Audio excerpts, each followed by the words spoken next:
رانا صاحب، یہ جو آپ نے تابش کی بات سنی اور تنویر بٹ کی بات سنی کہ لوگ وہاں پر ان کا استقبال بھی کر رہے ہیں، ان کو کھانے پینے کی چیز بھی دے رہے ہیں اور پولیس نہیں ہے، کوئی ہلہ گلہ نہیں ہوا، کہیں پر کوئی حملہ نہیں ہوا، کوئی بند دکان کے تالے نہیں توڑے گئے، تو پھر یہ جو ایک بات ہے کہ یہ ریاستی رٹ کو چیلنج کرنے کی بات ہے اور یہ ہم رٹ قائم کریں گے اور جتھوں کو تو پھر یہ جتھا، یہ جو لوگ آ رہے ہیں جن کو ہمارے نمائندے یہ بتا رہے ہیں کہ بڑے پرامن ہیں، یہ تو جتھا نہیں ہے، پھر جتھے تو کہیں اور کسی طرف سے بھیجے جا رہے ہیں جو آ کے گولیاں چلا رہے ہیں، مار رہے ہیں، یہ سب کیا ہے رانا صاحب؟ سمیع صاحب دیکھیں، اگر آپ پاکستان کی پوری ایک سیاسی تاریخ پر نظر دوڑائیں، یہاں پر بڑی بڑی تحریکیں بھی چلیں، مظاہرے بھی ہوئے، جلوس بھی نکالے گئے، تو جو جلوس ہوتے ہیں اس طرح کے، ان میں جو تشدد کا ایلیمنٹ ہے وہ ہمیشہ اس وقت آتا ہے جب ان کو روکنے کی کوشش کی جاتی ہے، جب ان کے خلاف فورس استعمال کی جاتی ہے۔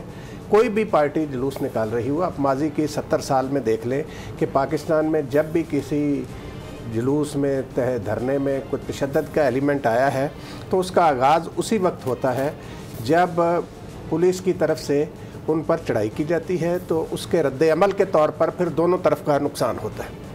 یہ جلوس جو ہے یہ جس دن سے شروع ہوا بڑا پرامن جلوس تھا، لیکن اس جلوس کو روکنے کے لیے لاہور میں ہی جس طرح کی کارروائیاں کی گئی، اس میں اس جلوس میں تشدد کا ایلیمنٹ شامل ہو گیا۔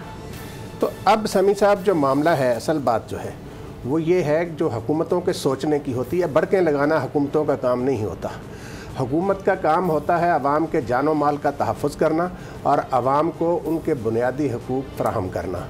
یہ عوام کا بنیادی حق ہے کہ وہ حکومت وقت کے خلاف کسی بھی معاملے میں احتجاج کر سکیں۔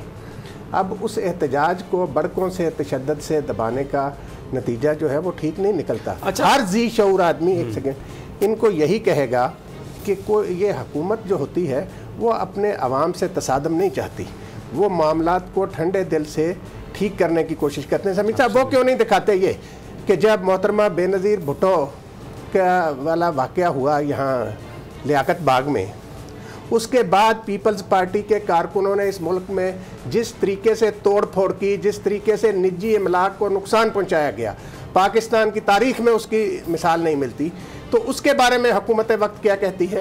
اور پھر خود آج کہا جاتا ہے کہ ریڈ زون جو ہے اس میں کسی کو نہیں آنا چاہیے، فلان جگہ نہیں آنا چاہیے، ادھر نہیں جانا چاہیے۔ تو جب ہمارے وزیر اعظم محترم عمران خان صاحب جو ہیں وہ خود بھی جلوس کی قیادت کرتے ہوئے آئے تھے، اور اس وقت کے وزیر داخلہ نے بھی اسی طرح کی بڑکیں لگائی تھیں جس طرح آج لگائی جا رہی ہیں کہ ہم آگے نہیں آنے دیں گے اور یہ ان کو ہم سرینا چوک سے آگے نہیں آنے دیں گے ہم۔ پھر دنیا نے دیکھا کہ قادری صاحب اور عمران خان صاحب ڈی چوک پہنچ گئے۔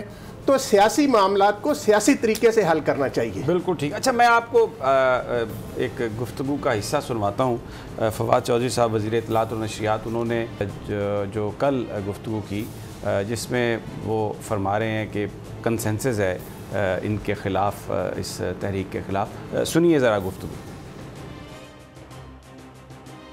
کل وزیر اعظم صاحب کی صدارت میں جو اجلاس ہوا اس میں پاکستان کی فوج، پاکستان کے انٹیلیجنس ادارے اور تمام متعلقہ حکام نے اس میں شرکت کی اور ایک واضح پالیسی ڈیسیجن لیا گیا ہے، اور وہ ڈیسیجن یہی ہے کہ یہ جو اب کالعدم تحریک لبیک ہے اس کو ملیٹنٹ پارٹی کے طور پر ٹریٹ کیا جائے گا۔ ان کو ہم قطعی طور کے اوپر اب ایک سیاسی جماعت کے طور پر ٹریٹ نہیں کریں گے۔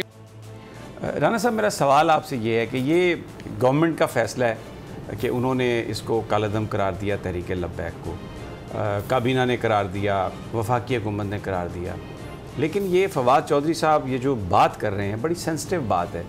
یہ کہہ رہے ہیں کہ پاکستان کی ملٹری لیڈرشپ نے اور پاکستان کی ایجنسیز نے، پاکستان کی سول لیڈرشپ نے یہ کہا کہ وہ بطور ایک کالعدم تنظیم کے اس کو ٹریٹ کریں گے۔ ظاہر ہے پاکستان کی فوج آئین کے تحت جو بھی وفاقی حکومت کے فیصلے ہیں ان کی پابند ہے، لیکن پرٹیکولرلی نام لے کے یہ کہنا یہ فوج کو ایک طرح سے سیاست میں گھسیٹنے کے مترادف نہیں ہے، اس لیے کہ فوج تو پورے پاکستان کا ادارہ ہے اور ہر پاکستانی کی حفاظت جو ہے وہ پاکستان کی فوج کرتی ہے۔ جو پولیٹیکل ڈیسیژن ہے فواد چودھری صاحب مجھے تھوڑا سا مجھے کریکٹ کیجیے گا اگر میں غلط ہوں، مجھے ایسا لگا کہ he was crossing the line, he was crossing the limit. اگر وہ یہ نہ کہتے تو یہ زیادہ مناسب نہ ہوتا.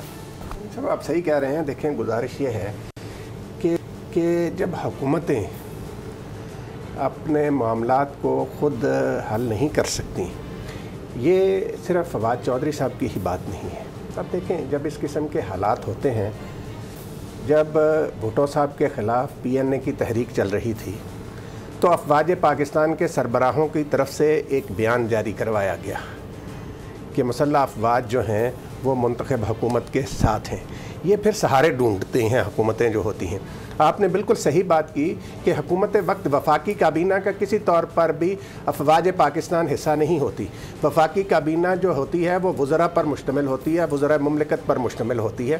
ان کا فیصلہ ہے، حکومت وقت کا وہ فیصلہ ہوتا ہے، تو وہ اپنے فیصلے کو بتائیں کہ جی حکومت پاکستان نے یہ فیصلہ کیا ہے. اس میں ہمارے قومی ادارے، دیکھیں افواج پاکستان جو ہے نا سمیع صاحب، وہ ہر پاکستانی سیاسی اختلاف سے بالا تر ہو کر اپنی افواج سے محبت کرتا ہے. اور اس کے مظاہرے مختلف موقع پر دیکھنے میں آئے ہیں کہ پاکستانی قوم اپنی فوج سے کتنی محبت کرتی ہے. کہ یہ جو دیکھیں جب حالات زیادہ خراب ہوتے ہیں تو جب جو انتظامیہ کرفیو لگاتی ہے اس وقت فوج کو بلایا جاتا ہے. وہ کس لیے ہوتا ہے؟ وہ کوئی خدا نخواستہ اپنے عوام کے خلاف ایکشن کے لیے نہیں ہوتا. کرفیو کا مقصد یہ ہوتا ہے کہ لوگوں کی جو محبت ہوتی ہے اپنی فوج سے، وہ اس کا احترام کرتے ہیں، اور اس وجہ سے وہ کوئی ایسی بات کو، وزیروں کو اس قسم کے بیانات سے اجتناب کرنا چاہیے. فوج کو اپنے معاملات، فوج سے سمیع صاحب کسی بھی جماعت کا کارکن ہو وہ فوج سے محبت کرتا ہے. تو یہ کیوں، یہ کوئی PTI کے حوالے سے تو ان کو یا موجودہ حکومت کے حوالے سے تو بات نہیں کرنی چاہیے. بالکل. اور اپنے فیصلوں کو خود اون کریں. اپنے فیصل وابڈا نے بھی یہ کہا.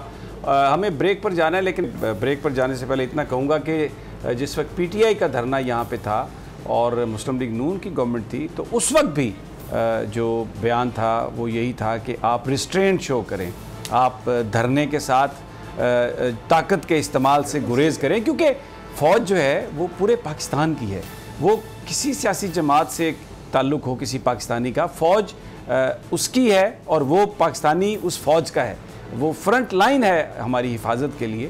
تو اس کو جب آپ یہ بڑھ کے لگا رہے ہیں بیٹھ کے کہ کسی مائی کے لال میں یہ ہمت نہیں ہے اور یہ ریٹ کا معاملہ ہے، اور پھر آپ اس میں فوج کا نام لیتے ہیں جو آپ کا فیصلہ ہے، جو آپ کی کابینہ کا فیصلہ ہے. فوج تو ویسے ہی قانون اور آئین کے تحت جو حکومت کہے گی آئینی طور پر وہ اس کی پابند ہوتی ہے. تو اس کو لیکن بیچ میں خاص طور پر اس کا ذکر کرنا اور اس کا نام لینا، یہ اگر وہ نہ کرتے تو زیادہ بہتر ہوتا. سبسکرائب کریں اور بیل دبائیں تاکہ کوئی خبر رہ نہ جائے.